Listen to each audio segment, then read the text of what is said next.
할렐루야. 오늘 우리는 하나님께 영광 돌리는 일이라는 제목으로 말씀 가운데 하나님의 은혜를 나누도록 하겠습니다.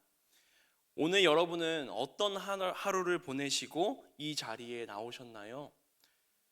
오늘은 우리나라에서 가장 중요한 공휴일 중에 하나인 3.1절이었습니다. 3.1절 104주년 되는 날인데, 이 3.1절은 우리나라가 만세 운동을 펼치며 독립을 외쳤던 날입니다.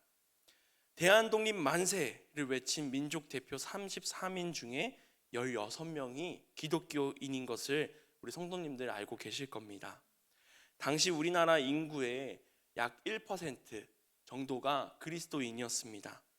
그럼에도 불구하고 그 그리스도인들이 민족 대표로 나섰던 그 날입니다.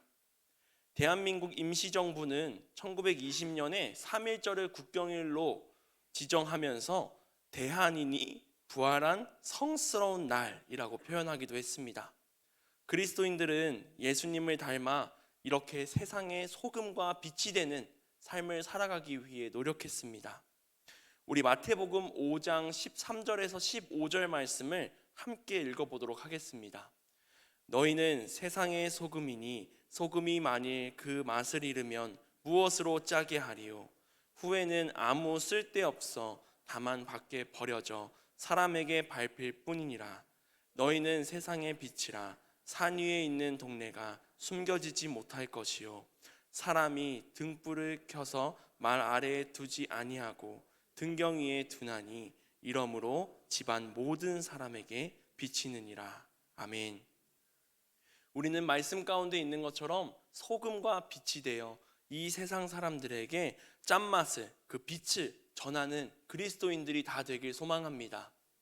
그렇다면 한 번 더 여쭤보겠습니다. 우리 성도님들, 오늘 하루는 하나님의 나라에 구별된 백성인 성도로서 하루를 보내셨습니까?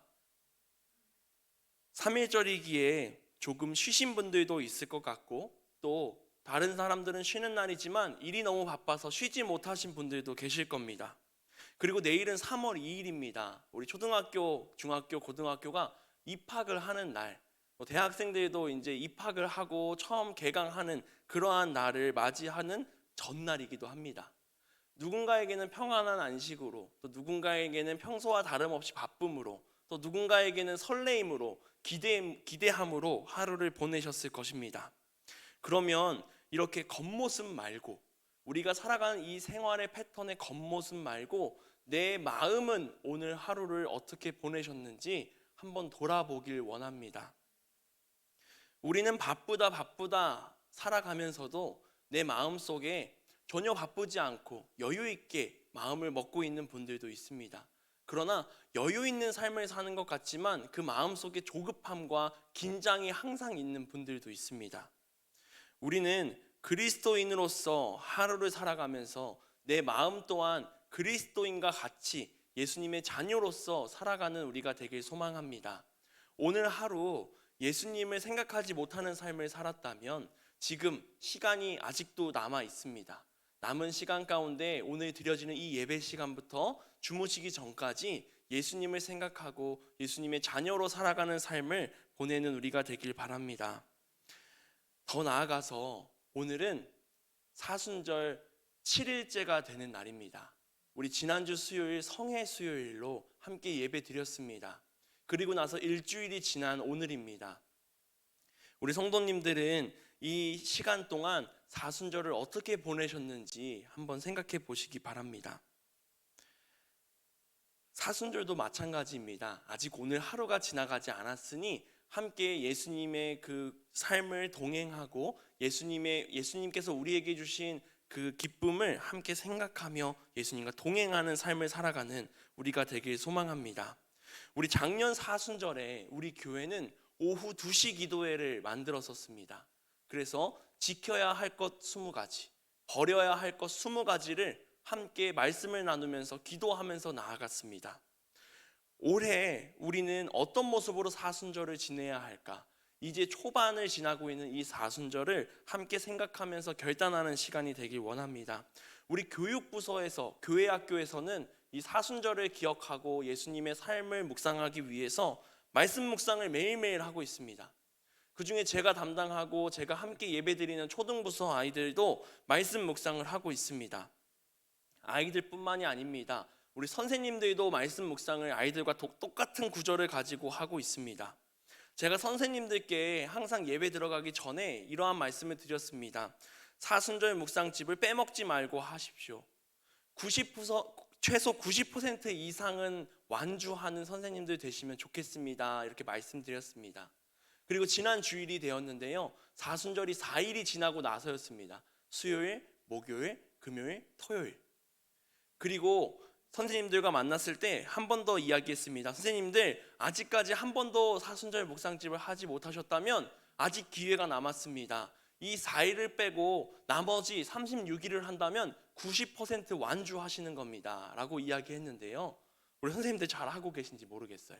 근데 집에 초등학교 아이들이 있다면 잘 아실 겁니다. 아이들이 하고 있는 그 묵상집에 제가 저번에도 말씀드렸듯이 가족들과 함께 이 말씀을 묵상하세요 라고 적어놨습니다. 이 모든 것이 우리 아이들에게만 해당하는 것이 아니라 우리 그리스도인들, 예수 그리스도를 믿는 모든 성도님들에게 해당되는 말씀입니다. 사순절 평소와는 조금 다르게 더욱 예수님께 가까이 가기 위하여 예수님이 우리에게 보여주신 그 삶을 함께 묵상하고 그 고난에 동참하기 위해 보내는 시간이 되길 소망합니다. 오늘 우리가 읽은 말씀 누가복음 5장에는 예수님께서 제자를 부르시는 모습과 또 병자들을 찾아가 고쳐주시는 모습, 그리고 죄를 용서하시는 모습, 이 모든 모습이 다 담겨 있습니다. 누가복음 5장 1절에서 11절까지 말씀을 보면 예수님께서 게네사렛 호숫가에 서서 어부들을 바라보고 계십니다. 그 어부들을 왜 바라보고 계셨을까요? 그 안에서 제자로 삼으려고 하셨습니다. 예수님이 바라보고 계시던 어부들, 그리고 그 한 배에 예수님이 찾아가셨습니다. 그 배에는 시몬이 타고 있었습니다. 베드로입니다. 예수님께서 베드로에게 너는 사람을 낚는 어부가 될 것이라고 말씀하신 후에 같이 길을 다시 떠나십니다. 그리고 나서 예수님이 가신 곳, 예수님이 앉아서 말씀을 나누고 있는 곳에 나병 환자가 찾아왔습니다. 그는 예수님 앞에 엎드려서 자신을 깨끗하게 해달라고 간절히 구합니다. 예수님께서는 그의 모습을 보시고 이제 내가 너를 깨끗하게 하였으니 제사장을 찾아가 몸을 보여라 라고 말씀하셨습니다. 그리고 이것을 내가 했다고 아무에게도 말하지 말아라 라고 이야기하셨죠. 그러나 예수님에 대한 소문이 널리 퍼지기 시작했습니다. 오늘 우리가 읽은 말씀도 마찬가지입니다. 이 날도 예수님은 많은 사람들 속에서 하나님의 말씀을 전하고 계셨습니다. 이미 이전에 있었던 그 나병 환자를 고친 일로 꽤 유명해지신 예수님을 많은 병자들이 찾아왔습니다. 그로 인해서 예수님께 가기란 참 쉽지 않았죠.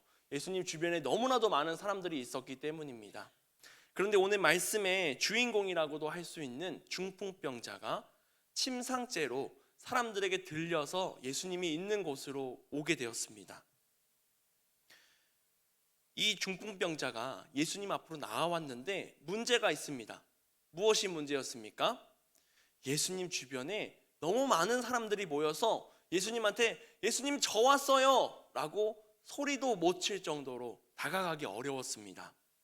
그러나 그들에게 침상째 들고 온 사람들과 그 병자인 중풍병자에게는 간절한 마음이 있었습니다.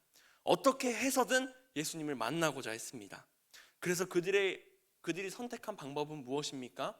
우리 말씀을 함께 읽어보도록 하겠습니다. 우리 18절과 19절 말씀입니다. 우리 누가복음 5장 18절, 19절 함께 읽어보겠습니다. 한 중풍병자를 사람들이 침상에 메고 와서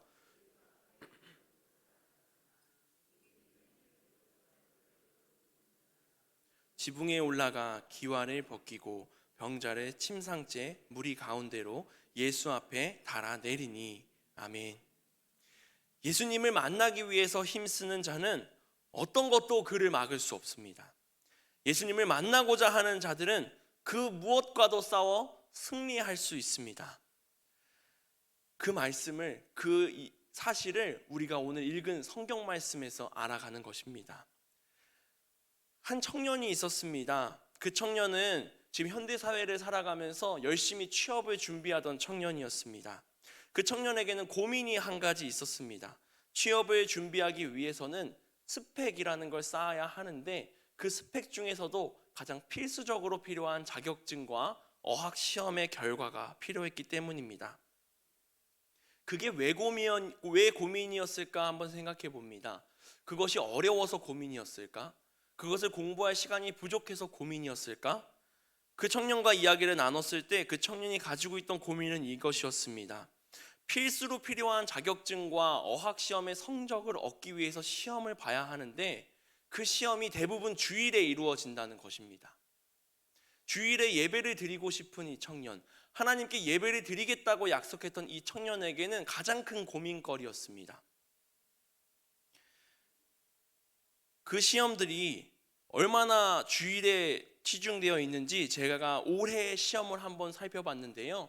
토익이라고 하는 영어 시험 일정을 한번 살펴보면 올해에 총 26번의 시험이 치러집니다. 근데 그 중에 토요일 날 치러지는 시험은 3번밖에 없습니다. 23번이 주일 날 치러집니다. 이 청년은 이 시험을 꼭 치러서 좋은 성적을 거두기까지 해야 하는데 시험을 치르는 것부터가 고민인 것입니다. 그러면 그 3번밖에 없는 기회 동안 좋은 성적을 거둬야 하는가? 만약 그렇게 되지 못하면 어떻게 해야 하는가? 고민이 되는 것입니다. 그래서 그 청년이 찾은 방법은 새벽 예배를 나와서 일찍부터 나와 기도로 준비하고 예배드리고 기도한 후에 시험을 보러 가는 것이었습니다. 다른 사람들은 그냥 그 한 주 잠깐 하나님이 마음 아시니까 빠지고 시험 보고 오면 되지 않겠는가? 아니면 영상으로 드리든지 끝나고 나서 녹화된 영상으로 예배 드리면 되지 않겠는가? 라고 생각을 하겠지만 영상이 없던 우리가 신앙생활하던 그 시절, 몇 년 되지 않은 그 시절에는 예배를 드리기 위해선 교회에 나오는 방법밖에 없었습니다. 이 청년은 하나님이 아셔라고 이야기하는 다른 사람의 생각보다 내가 하나님과 약속한 것이 중요했습니다. 내가 내 믿음에 껄끄럽지 않은 것이 더 중요했습니다. 그래서 찾은 방법이 새벽 예배를 정성껏 드리고 시험을 보는 것이었습니다. 그리스도인들은 우리 주님을 기쁘게 해드려야 하는 사람입니다.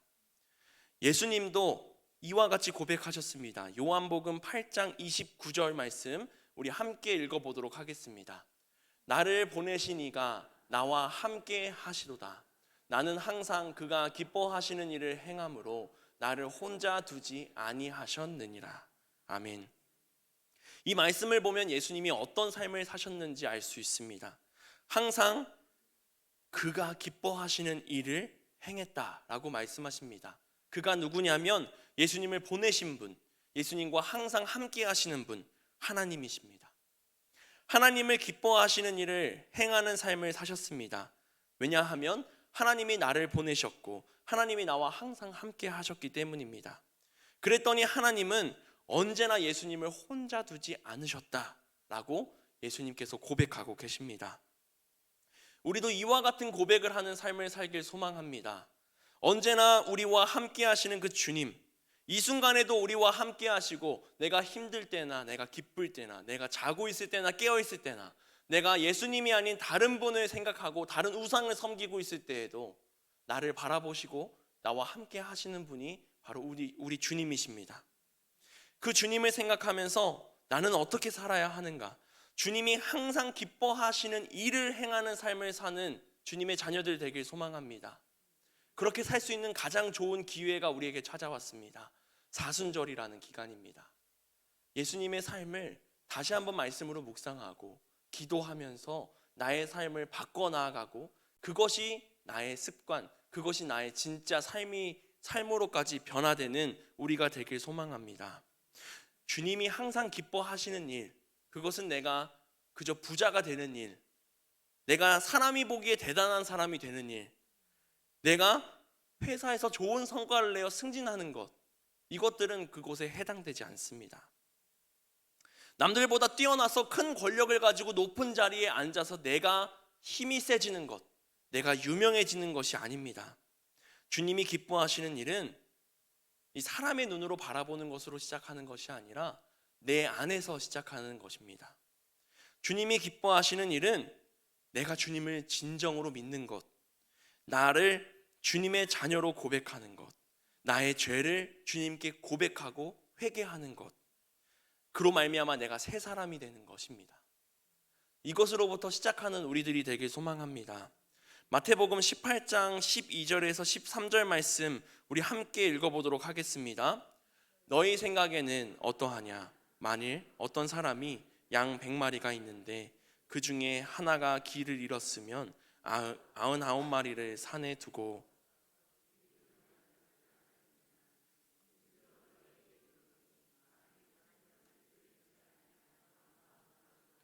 이것을 더 기뻐하리라. 아멘.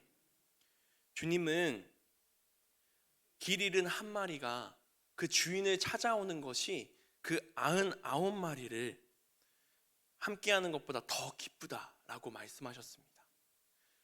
그 한 마리가 어쩌면 나일 것입니다.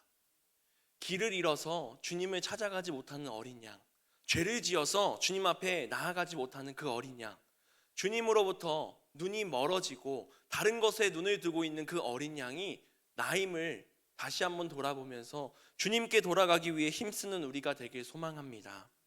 예수님은 오늘 자신 앞에 나온 그 중풍병자를 보시고 가장 먼저 그의 죄를 용서해 주셨습니다.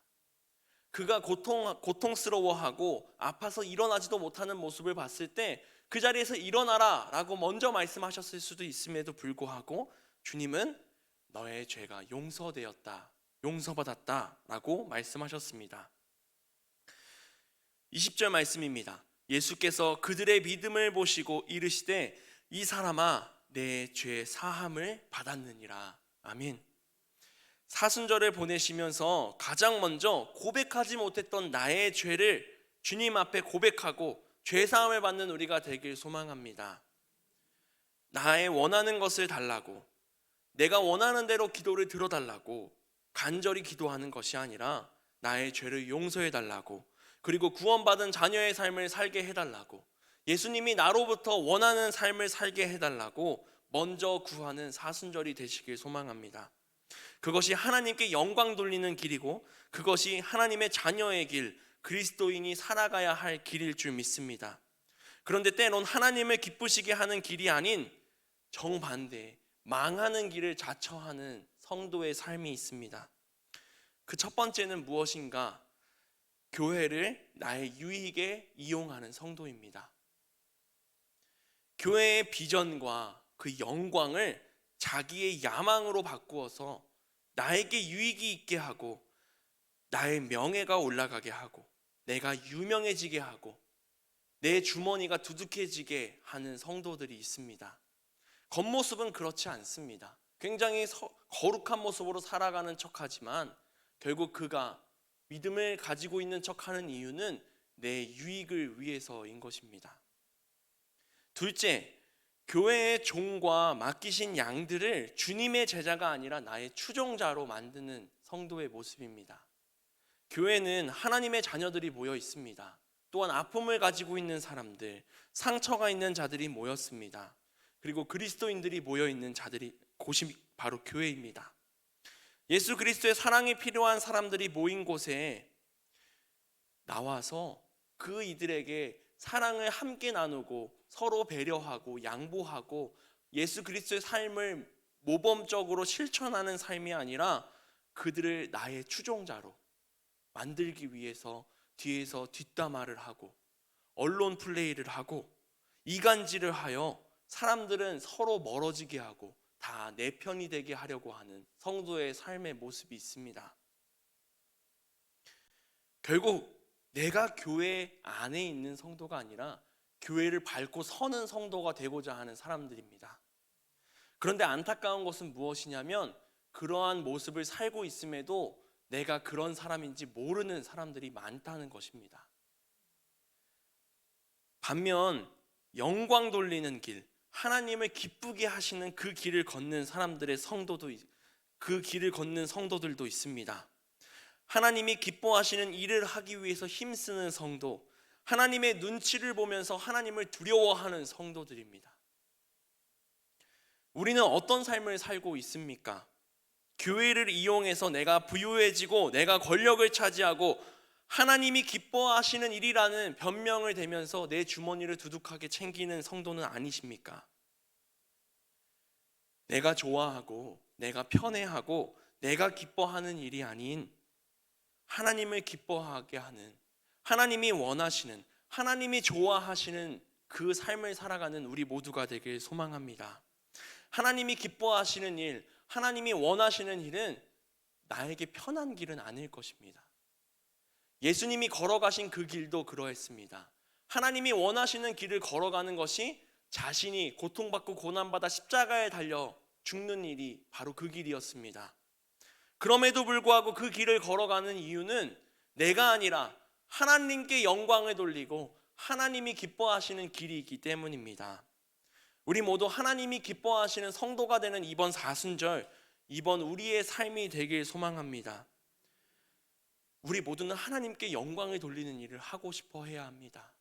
하나님이 기뻐하시는 일을 하고 싶어 해야 합니다. 그러나 내 마음 가운데 그것을 방해하는 쓴뿌리가 있습니다. 나도 모르는 사이에 내 마음 깊숙이 내려서 그 뿌리가 내가 가야 할 길을 막아서고 내가 가려고 할 때 내 발목을 붙잡을 때가 있습니다. 나 스스로 돌아보면서 나의 삶이 그러한 삶은 아닌지, 내가 조금이라도 내 욕심으로 내 유익을 챙기기 위해서 교회에서 무언가를 하진 않았는지 함께 되돌아보면서 내가 하나님께만, 내가 예수 그리스도를 닮아 예수 그리스도가 기뻐하는 길을 걷기 위해 항상 승리하는 우리들이 되길 소망합니다. 간절히 기도하고 간절히 원하고 예수님 앞에 나아가기 위해 힘쓴다면 우리는 어떤 것과 싸워 승리할 수 있습니다. 그 마음을 가지고 함께 주님 앞에 나아가는 우리가 되길 소망합니다. 오늘 본문 말씀에서 예수님께 죄사함을 받고 병치료를 받아 일어나게 된 그 중풍병자는 그 자리에서 일어나 누웠던 침상을 들고 나갑니다. 우리 누가복음 5장 25절 26절 말씀 우리 마지막으로 함께 읽어보겠습니다. 그 사람이 그들 앞에서 곧 일어나 그 누웠던 것을 가지고 하나님께 영광을 돌리며 자기 집으로 돌아가니 모든 사람이 놀라 하나님께 영광을 돌리며 심히 두려워하여 이르되 오늘 우리가 놀라운 일을 보았다 하니라. 아멘. 하나님이 기뻐하시는 일을 하면서 죄사함을 받고 기도 응답을 받고 그 하나님께 모든 영광을 돌리는 우리 모두가 되길 소망합니다. 하나님께 영광을 돌린 삶을 살면서 나를 본 모든 사람이 다시 하나님께 영광을 돌리는 이 중풍병자와 같은 놀라운 일을 우리의 삶에서 경험하는 자녀들이 되길 소망합니다. 내가 하나님께 기뻐하는 일을 하였더니 그 모습을 다른 사람들이 보면서 와, 저 사람 삶에 일어난 그 하나님의 놀라운 일이 참 대단하구나. 나도 하나님께 영광 돌리는 삶을 살아야겠다. 결단하는 일이 일어나길 소망합니다. 우리는 하나님을 심히 두려워해야 합니다. 하나님은 우리에게 좋은 것으로 부족함 없이 채워주시는 분임에도 불구하고 두려워해야 하는 이유는 내가 나를 점령하는 그 악의 쓴 뿌리로부터 경계하는 삶을 살아야 하기 때문입니다. 내가 하나님으로부터 멀어졌을 때 하나님이 나에게 어떤 말씀을 하실까 두려워하면서 살아가면 우리는 하나님이 기뻐하시는 일을 하는 자녀들이 될 수 있을 것이라 믿습니다. 이러한 삶의 모습을 이번 사순절 기간 동안 살아내면서 그 사순절을 넘어서서 나의 일평생이 이와 같이 하나님을 기뻐하시는 일, 하나님께 영광 돌리는 일 하면서 살아가는 주님의 자녀들이 되길 소망합니다. 기도하겠습니다. 사랑하는 하나님, 감사합니다. 오늘 우리가 살아가는 이 하루하루가 내 마음대로 내가 원하는 대로 나의 유익을 위해서 살아가는 삶이 아니라 예수 그리스도를 위하여서 예수 그리스도의 삶을 닮아가면서 주님을 위하여서 살아가는 우리들 될 수 있도록 인도하여 주시옵소서. 나는 좀 불편할 수 있으나 하나님이 기뻐하시고 하나님이 원하시고 하나님의 영광이 이 세상 가운데 이 나라 가운데 이 모든 삶 가운데 올려지는 그 삶을 살아가는 우리가 될 수 있도록 인도하여 주시옵소서. 윤명아 권사님 감사헌금 주님께 드리며 나아갑니다. 하나님, 둘째 사위 박주은 성도 주님이 도와주셔서 내일 아킬레스건 수술 잘 될 수 있도록 인도해 주시고 믿음을 주시옵소서 기도하며 주님께 예물 드렸습니다. 주님, 이 마음 주님께서 아시오니 주님께서 응답하여 주시옵시고 주님이 기뻐하시는 모습으로 다시 한번 회복하여 믿음을 가지고 주님 앞에 나올 수 있도록 인도하여 주시옵소서. 사랑이 많으신 예수님의 이름으로 기도했습니다.